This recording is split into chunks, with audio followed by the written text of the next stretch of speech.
You stay in the car. You keep your nose out of those packages. They're not for you.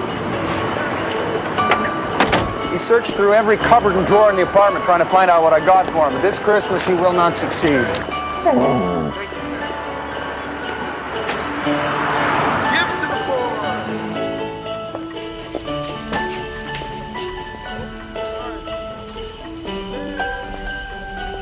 Well, what do you think?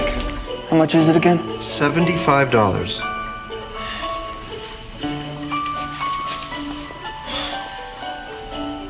I have some more over here that are less expensive, and you really can't tell the difference. No, he can tell.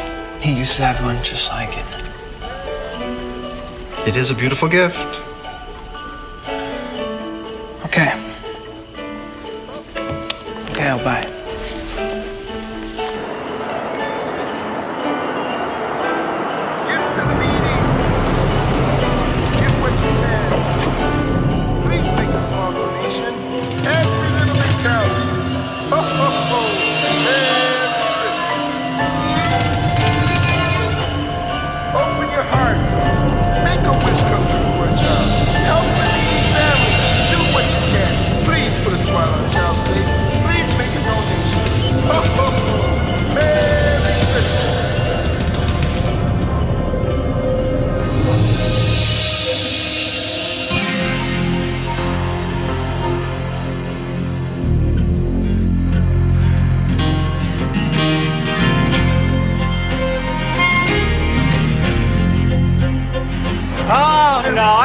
Tone in your voice. You think I'm being cheap? No, I think there's nothing wrong with being frugal, Ray. And if you can't afford to buy presents, well, getting them for opening a bank account is a viable, if not inventive, alternative. But you think that I can't afford it. You just think I'm being cheap. That's what you think. I think nothing of the sort. Now, where are we off? Right here, savings and loan. Ah, of course. Oh, you see? You see? That's the tone I'm talking about. You see that tone? What tone? That tone. You see it? You can't see a tone, Ray.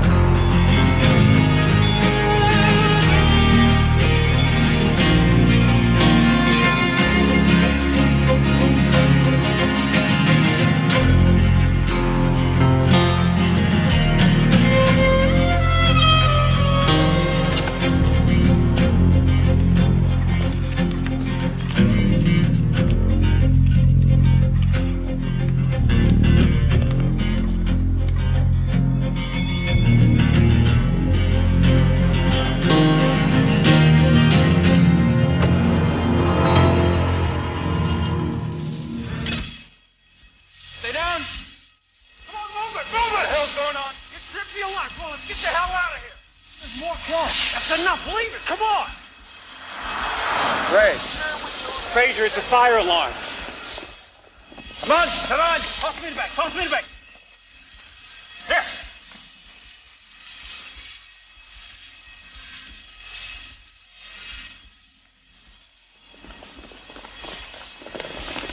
Hey, Chris Krieger, where's the fire?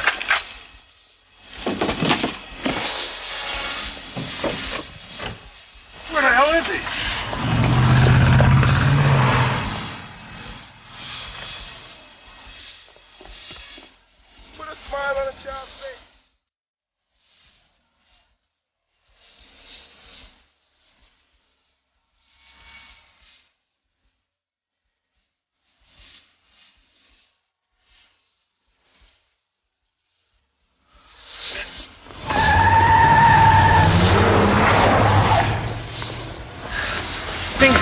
No, but this young man did.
You know how much money I'm losing right now?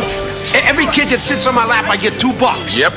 I can go through 40 kids an hour. Oh, I can do 50. Bull, no one can do 50 and live. Look, it's not a difficult question, okay?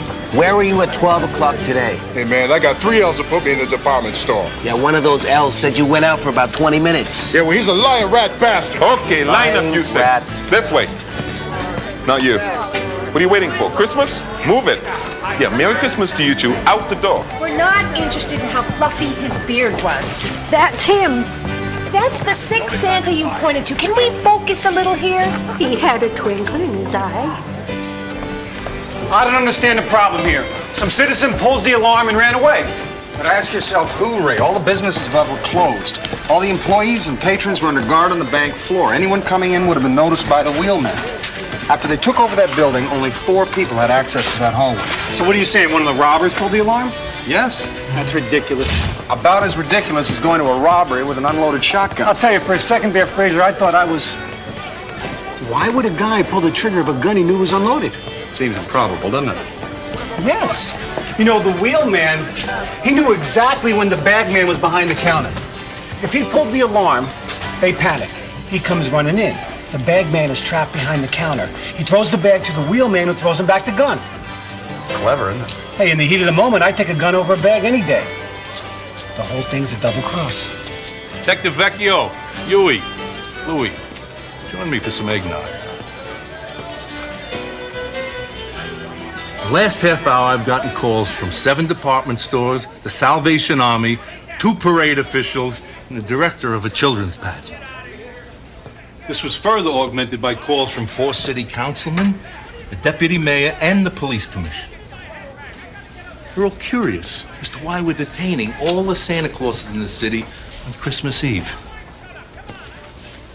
The police commissioner was especially irked since his daughter was sitting on Santa's knee in a department store when said Santa was cuffed and thrown into a paddy wagon.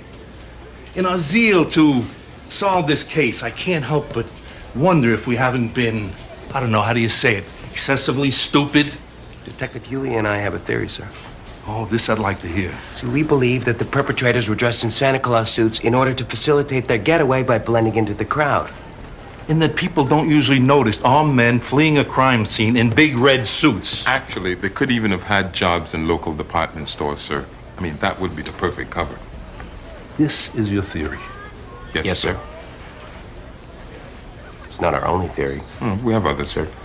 Detective Vecchio, do you have a theory? Yes, sir, but actually it's Constable Fraser's theory, sir. Oh, really? Good afternoon, Lieutenant. Oh, Merry Christmas, Constable. I assume you're working on some kind of a North Pole connection? No, sir. And actually, it's a misconception that the North Pole is in Canada, sir. Its ownership has been in dispute ever since Admiral Perry planted a flag there in 1909. A fact that in itself is in dispute since many believe it was Matthew Henson, an African-American, who first discovered it. Constable Fraser and I believe that the wheelman pulled the alarm in order to throw the whole situation into chaos, thus double-crossing his partners. Oh, sure. Sure, one of the robbers pulled the alarm himself. Yes, sir. And we have a witness who saw the wheelman without his beard. We got him out there going over the mugshots right now. If the wheelman's in there, he's pretty much in our pocket, sir. All right. Vecchio, you get the wheelman. Huey and Louie, you get the other 3. Yes, sir.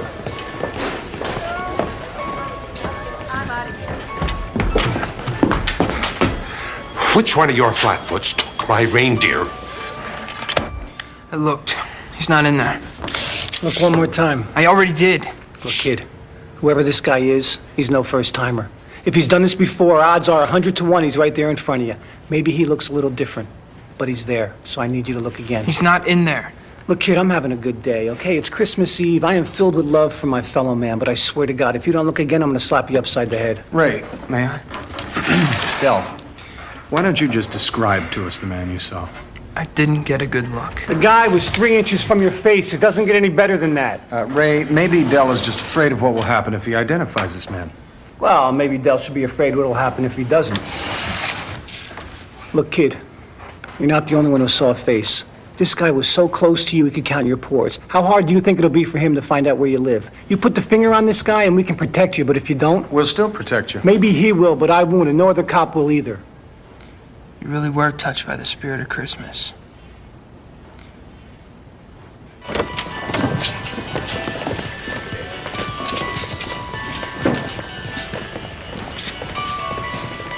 Kid's making a big mistake.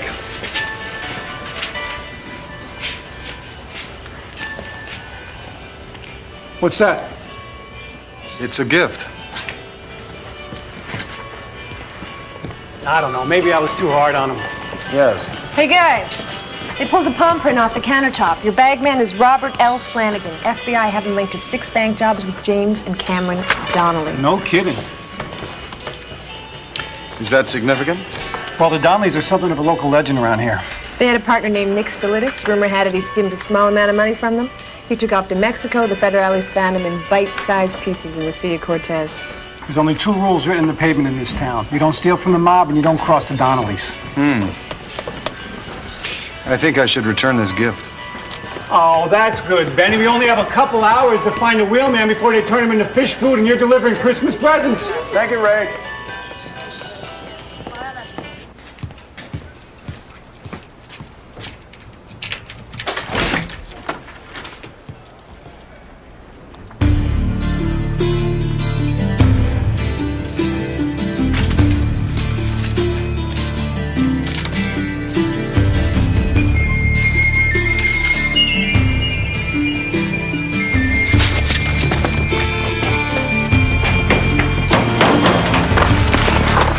Hey.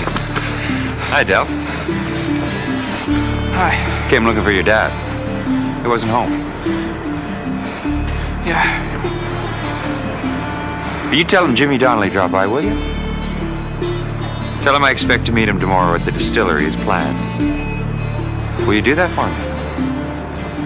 If I see him, yeah. That's a good boy.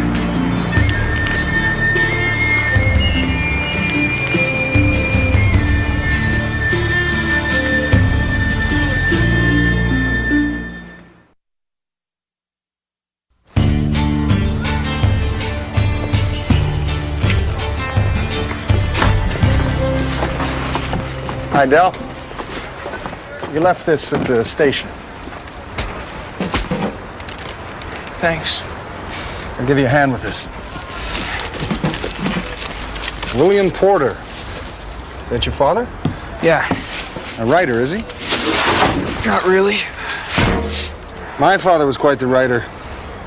Professional? No. A Mountie. But he kept journals. He must have filled up almost 100. You know, it's odd. We never really spent all that much time together when I was young, so it's only recently, through his writing, that I feel as though I've gotten to know him. Is he dead? Yes. Sorry. You know, I've always thought it was the bravest thing a man could do. Writing down his innermost feelings so that any stranger could read them. Yeah, well, I'm the only stranger who ever read any of these.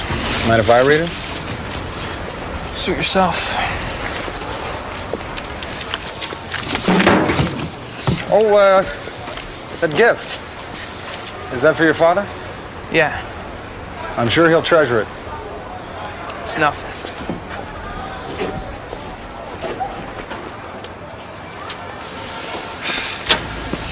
He wasn't scared. He knew the thief. Did he ID him? Yes, he just didn't intend to. No! I told you everything I know. Just have a few more questions, okay? Please. Come on. Come on. Hurry up. Let's go. Hey, what do we look like, threats? Don't push me. Thank you very much. Right. Okay. Thanks. Parole officer says Porter's been a model citizen. Worked as a janitor the past 6 years. No complaints, never missed a day's work. You got that, Elaine? Got it. He'd come home, he'd take care of his kid, then he'd spend half the night writing short stories. Something he picked up in prison, I guess. The boy's mother? Left him with an aunt about 8 years ago and did a bunk. Porter got out, he took the kid back. William Sidney Porter pled guilty to 1 count of armed robbery. He was a driver. Served 7 years, released on good behavior. Nothing since. Doesn't make any sense. Why would he leave his son? Frazier, this may come as a shock to you, but here in the United States of America, we've discovered that bank robbers aren't usually the best family men. He leaves prison. He reclaims his son. He works 6 years at a minimum wage job. 27, Elaine Vesperis. This isn't a man who would abandon his life without an awful lot of thought. When the Donnellys found out he'd betrayed them, his son would have been the natural target. I don't think he'd have left him behind unprotected. Maybe he acted on impulse. No, I think he has a plan. We just don't know what it is. Thanks. Porter's passport expired last month. No request for renewal. So where's he planning to go? I brought the wiretap request over in person, sir, but His Honor had consumed a great deal of Christmas cheer and started cursing at me in Norwegian. I wasn't aware that he spoke it either, sir. I'd appreciate that. All right.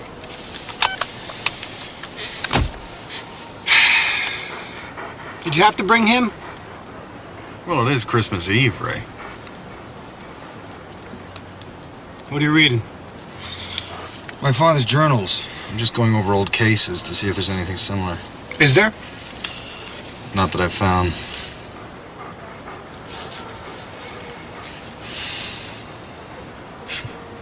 What is it?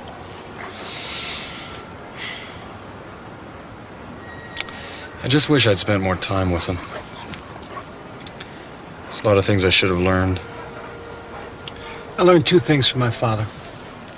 One, timing. Mostly when to duck. And two, you never hit a kid, because it doesn't teach him anything.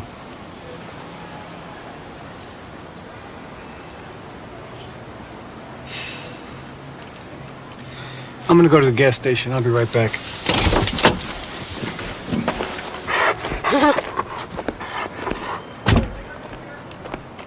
Sam Dalton made only one mistake. He planned everything but how he was going to spend the money.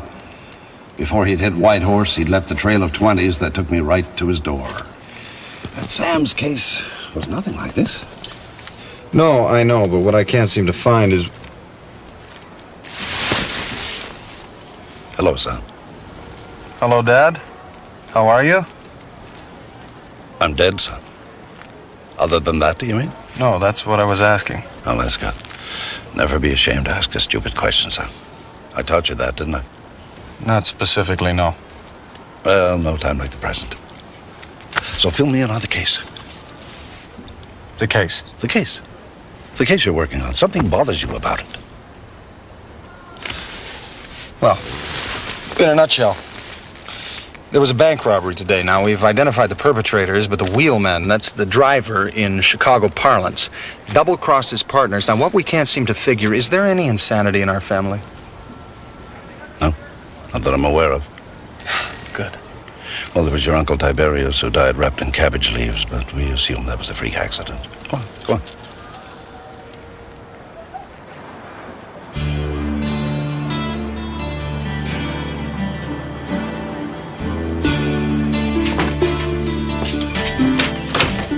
Oh, you took your time, Robert. Doing a little Christmas shopping, I see. Check this. Porter had a second car parked in an alley about a block away. Really? Cameron, have to apologize to you. Seems Porter isn't planning on sharing after all. Apology accepted, James. Oh, Robert, I meant to ask you. Why did you toss Porter the bag? I was trapped behind the counter, man. The cops were coming. So instead of running around the counter, you threw the bag and jumped over. Yeah. Well, it makes sense. I was thinking of getting out of there with the cash, you know? But you didn't, did you? You're the bagman, Robert. You're supposed to carry the bag. Hey, Jimmy, come on, man. He threw me the gun. I mean, the alarms were going off. No, I understand. Everyone gets to make one mistake. And that was yours. See what he got us. Farsight calendars. Oh, I love those. Now let's see what young Dell got. So did you just happen to pick this moment to reappear? Well, obviously you needed my help, son. And it was my fault. But I better prepared you. You wouldn't be floundering around like this. Well, I'm not completely over my head, Dad. I mean, No, don't try to make me feel better, son. I failed you as a father.